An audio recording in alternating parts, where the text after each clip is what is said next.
There is something about welcoming the lady and the lord, or the May Queen and her mate,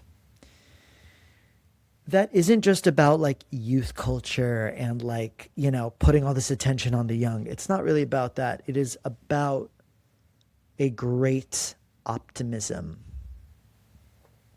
a great desire for a spring that is full of renewal and rebirth and possibility and ecstasy.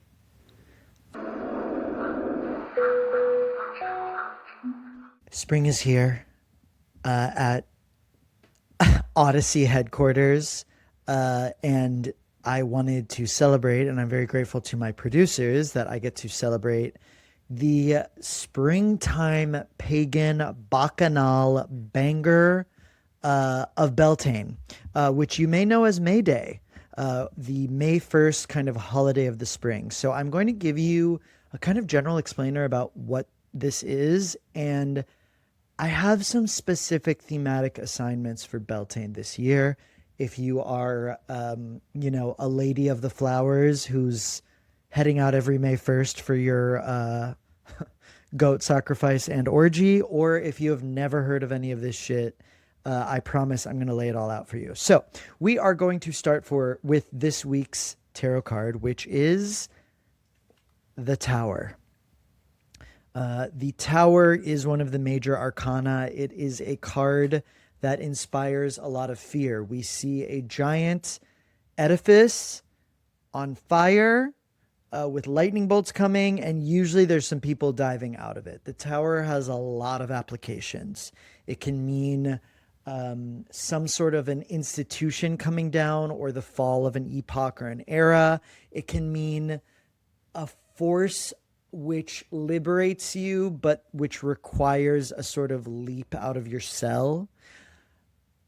I wanted to talk about the Tower's most literal application, which is it's a giant dick. I've had a few readings where a person is asking about their relationship or their career or their sense of self or whatever, and they get the Tower, and I go into this long-winded explanation, and then we kind of come to this point, which is like, your dick is not, there's something wrong here. This will be relevant because on Beltane, on May Day, traditionally, there is a May Day poll or traditionally youths are supposed to find a kind of dead tree and bring it into the center of the celebration. And there is a lot of circling around it because this holiday is about the flowering of the spring and kind of the rising of the libido. Beltane is corresponded to the solar god Bel. This is a Gaelic Celtic festival. Bel is a sun god, a sort of god of fire and light. As this corresponds to May 1st, we're thinking about the celebration of light and life and flowering and coming online. Beltane, May Day, there is a lot of basically fucking. It's a lot of like, and then the youths spent the evening gathering flowers for the festival. And it's like, okay, we all know what was going on there. If you've read Mists of Avalon, you know what happens. There's usually a man in a blood splattered goat's horn head mask who's going to come onto the altar and play the role that he needs to play for the witches. Beltane has a lot to do with the dick. And when we think about the Tower, we so often think about these institutions of patriarchy or masculinity which are falling or which need to fall or which have fallen or which have become corrupt or corrosive or disgusting. And I think that is more prevalent now than ever. But Beltane is kind of about the reverse, which is the light or the possibility or the creativity or the magic of the masculine form, of the male, of the creative possibility that this thing could offer. I bring that up because on Beltane, there's usually this sort of like, there's the lady. She's representing the goddess. She's representing the empress. She's representing Venus, Aphrodite. Again, this is not gender defined. I know a lot of girls, and by girls, you know what I mean, who go to the mountain in Tennessee or who go on all sorts of Beltane adventures.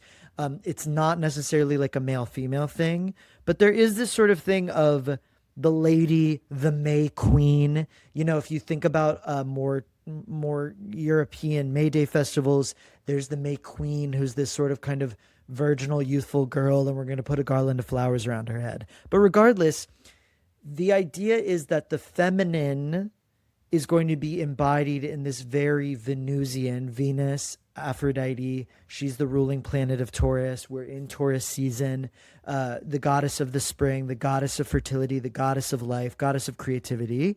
And she will be joined by some avatar of the male horned, sort of the bull, the mate. And he is meant to be like ready to roll, ready to have a good time, but he's also really supposed to meet her where she is and be this sort of ecstatic, rapturous, lively, joyful, strong, passionate lover.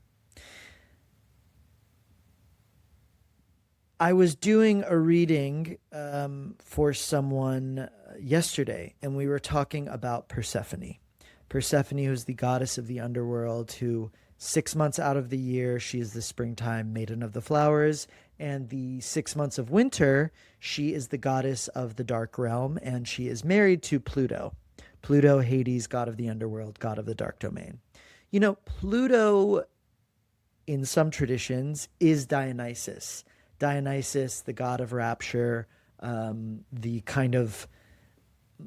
Dionysus is kind of the messiah of pleasure. He's the horned god. He's supposed to bring in a new age of connection to the earth, connection to the vine, connection to the bull, roaring, rapture, kind of frenzy. Persephone, if she is to rule the underworld and be the dark queen who is exposed to all truth, who is unafraid of anything, who can speak all truth, who can experience anything, she should really have a partner, a match, a mate who can really go there with her and who can say like, yeah, none of this shit scares me.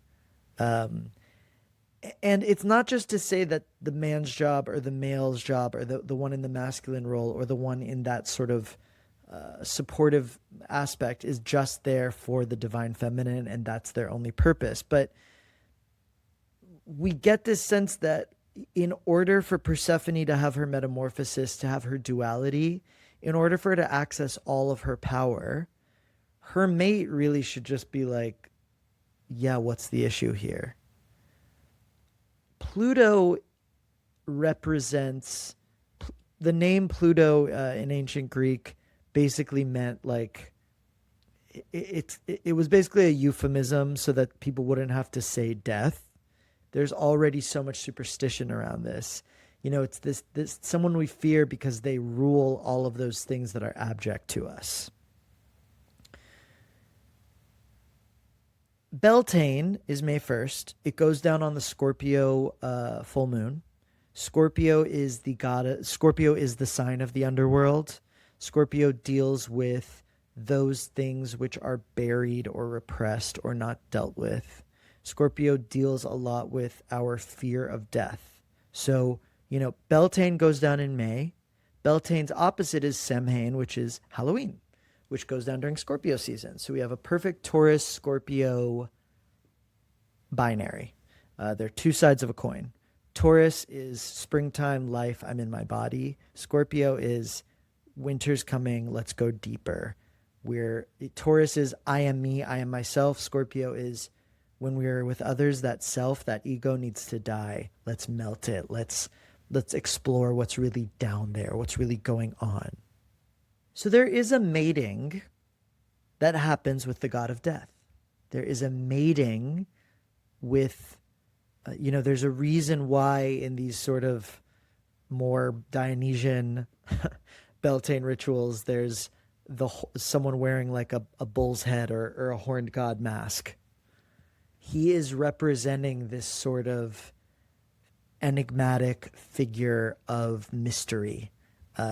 He is the mysteries. He is the Minotaur. He is all that is beastly and abject. He comes from the labyrinth.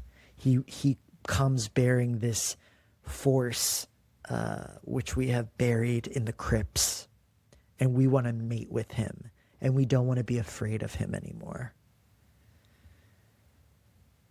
This is a psychedelic, ecstatic union.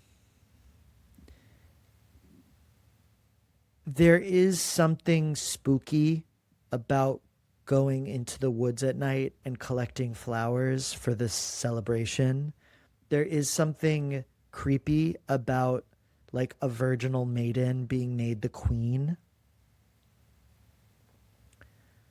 I think all of that is, I mean, listen, I'm Jewish, so we have to turn every celebration into like some remembrance of some tragedy that happened 1,000 years ago. But what it is I think, okay, we want to welcome in Bel, the light god. We want to celebrate the sort of like triumph of creation and new life and birth and fertility and youth. We have to recognize and like eat death. In a lot of old traditions, the king would need to die and his death needed to be celebrated. Often there would be in a lot of kind of, this is like ancient Europe, there would be a yearly like death of the king where they would kind of enact the king's death so that everyone could kind of like rejoice in the death of what has stagnated and welcome in the new version. Right now, basically because old people who fear death have kind of destroyed the world, and old people who just cannot accept that the world is going to go on after they're gone, that things have to change, have gotten us into a lot of trouble. A lot of us have inherited a lot of trouble. And for many, the people who are leading the world are so representative of old ways of thinking or kind of corrosive ways of being. And there is something about welcoming the lady and the lord, or the May Queen and her mate, that isn't just about like youth culture and like, putting all this attention on the young. It's not really about that. It is about a great optimism, a great desire for a spring that is full of renewal and rebirth and possibility and ecstasy. I think a big mistake in terms of liberal thought or left-leaning thought is the lack of optimism. Something that queer people are very good at is community.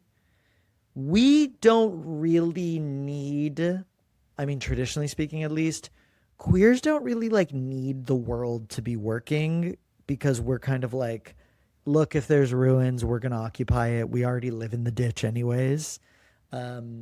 We just need to be able to like be together, take care of each other, and have a lot of sex.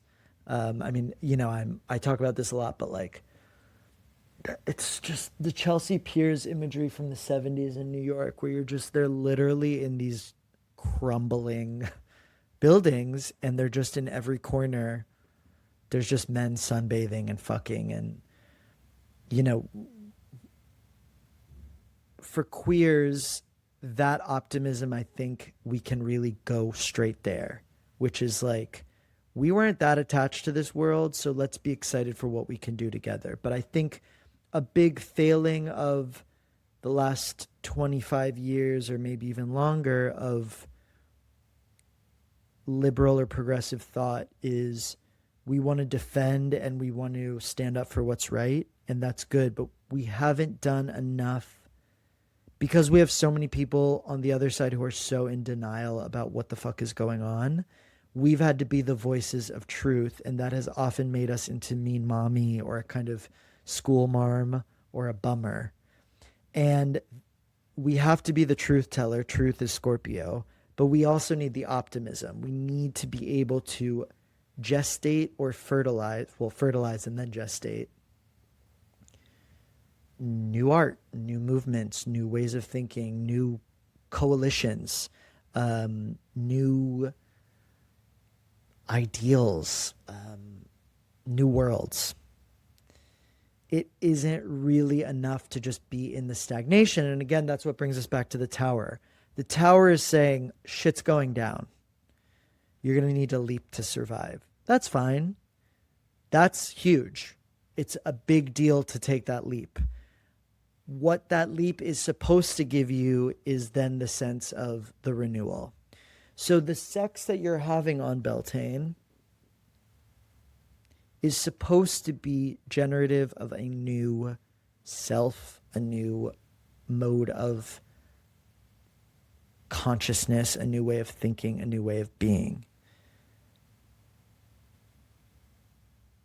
In Mists of Avalon and a lot of these sort of like fabulous depictions of the Beltane rituals in which it's under the moonlight, it's under the full moon night, you know, the lady takes her place, the man, she can't see his face under the bull's mask. They have this rapturous night, and then later on they find out, oh my God, it was him all along. It was King Arthur all along.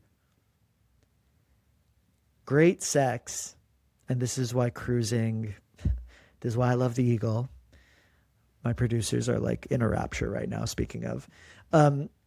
There's an aspect of leaving yourself, of not needing to be yourself and your story and your baggage. It's about getting to say, oh, wow, I just got to explore who I could be or what else is in my underworld or what else is out there.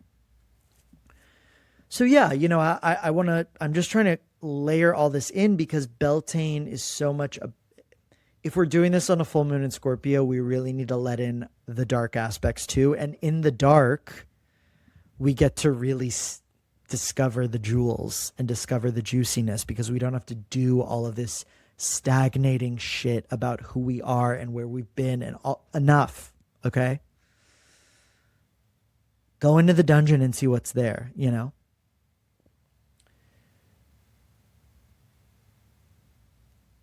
I want to say last week, at the time of recording this, I saw the movie Sentimental Value, which is the Norwegian ... Best Foreign Picture Oscar winner, starring Elle Fanning, we love her, and Stellan Skarsgård. And it deals a lot with a sort of fucked up father figure who's an artist who wasn't a good father, who's trying to... Can he change? How does that work?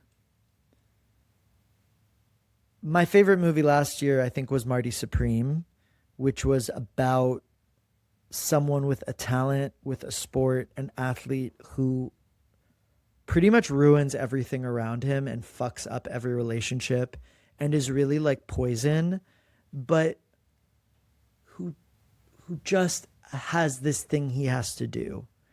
And these two pieces, and trust me, I'm going somewhere with this. These two pieces were so much about like, how do we recognize and affirm these men who have these passions and these creative desires? How do we objectively see that it's fucked up what they've done and really hold them to that? And where does that lead us in the end? What is the sort of like peace that we can come to with these people who are lovers or fathers, you know?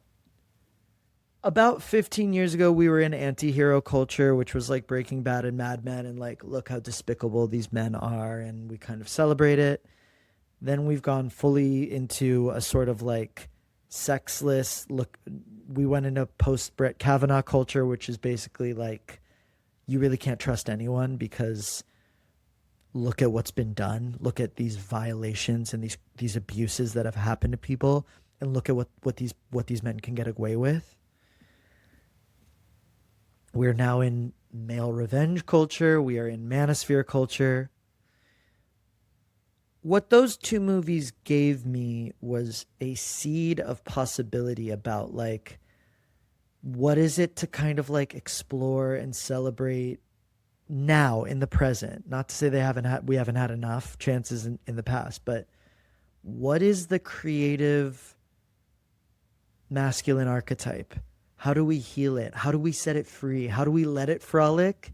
How do we let it be the lover in the woods? How do we let, you know, boys or whatever, be they gay or straight or whatever, come into masculinity in a way that is playful and creative and joyful and passionate and of service and free to roam and free to fuck and free to have fun, but that is able to address all of this shit, all of this baggage, all of this darkness, all of this history in the way that Persephone and Pluto can, where they say, listen, come down to the underworld. We don't have any secrets here. Let's talk about what you've done and what you inherited and what you came from.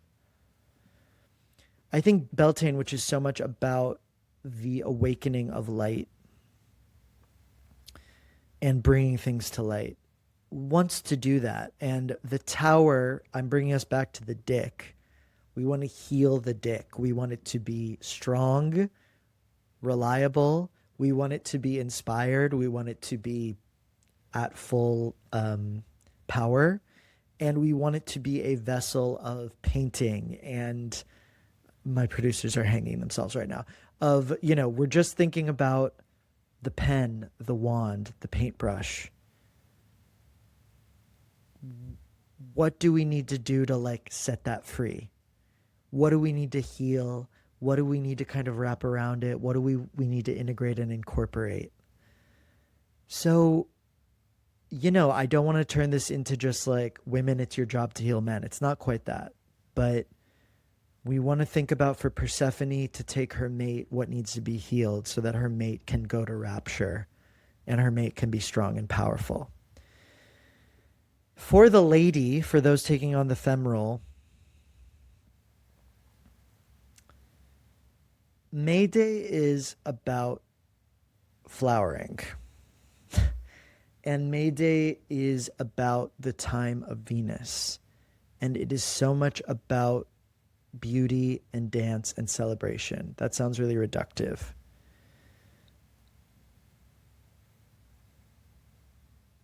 When I've seen my women friends, certainly when I've seen my trans women friends, definitely, when I've seen my women friends get together and like make each other laugh, there is this sort of like world opening possibility and capacity. And I don't think that society necessarily likes it.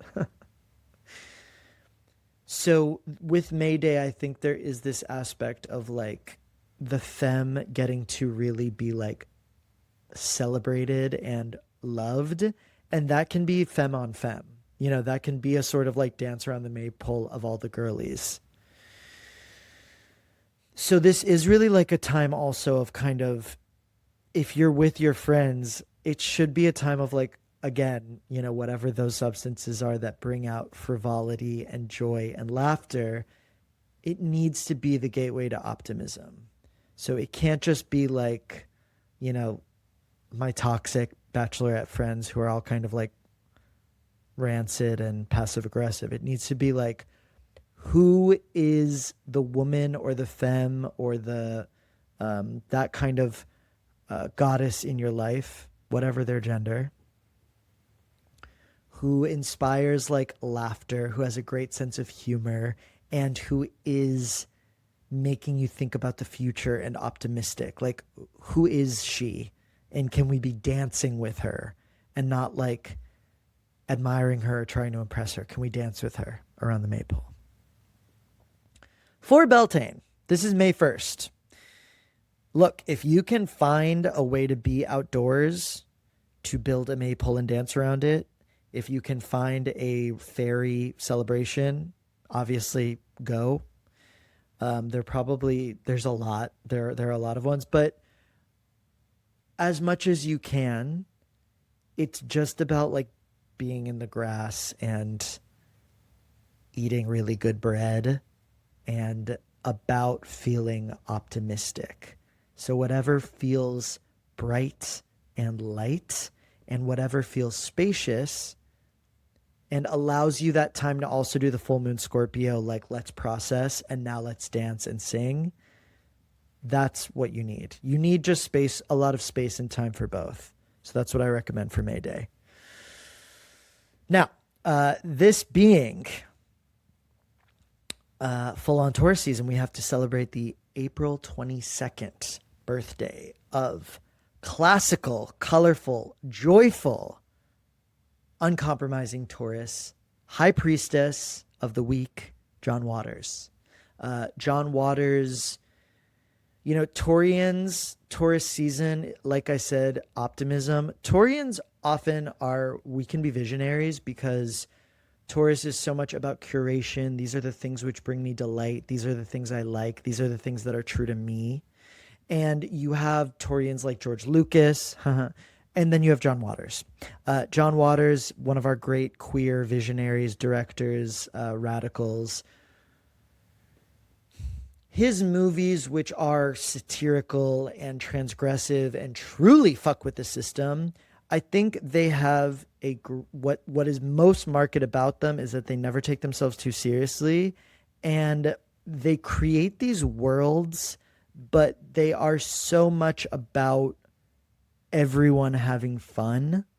And I think that's kind of what we need for Beltane, which is like, it's not about like creatives, you know, being busted and broken down to your artistry and like, to do something and to create something. It's going to be hard work. Not to say that John Waters isn't a hard worker, but you know, it's a bit more about like, what if we created this rapturous, rebellious, transgressive world where we're all pissing our pants?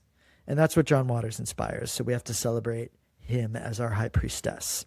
Listen, I love getting to be with you here. In the spirit of optimism and of Beltane, please send me pictures, highlights, questions, feelings, and illuminations from your Beltane springtime full moon and Scorpio experience. Ask at heavenlybodyspodcast.com. You know where to find me, davidodyssey.com. If you enjoyed this episode, please send this to your fellow fairies and witch brethren before they even make it to the maypole. I hope that this is a good guider and explainer. And please feel free to share, review, etc., and subscribe to this podcast. It really goes a long way. We will see you next week. Have no doubt. This is just the beginning. And thank you so much for being here. I love you all the way. Mwah. Thank you for listening. This podcast is part of Pride House Media, hosted by David Odyssey, and produced by Matthew Breen and Josh Rosenzweig, with original music composed by Nell Balaban. If you enjoyed this episode, please subscribe wherever you listen to podcasts. And while you're there, leave us a rating and review. It really helps others discover the show. I'd love to get to know you, so email questions and visions to ask@heavenlybodiespodcast.com and book a reading with me at davidodyssey.com. Until our next trip, keep looking up.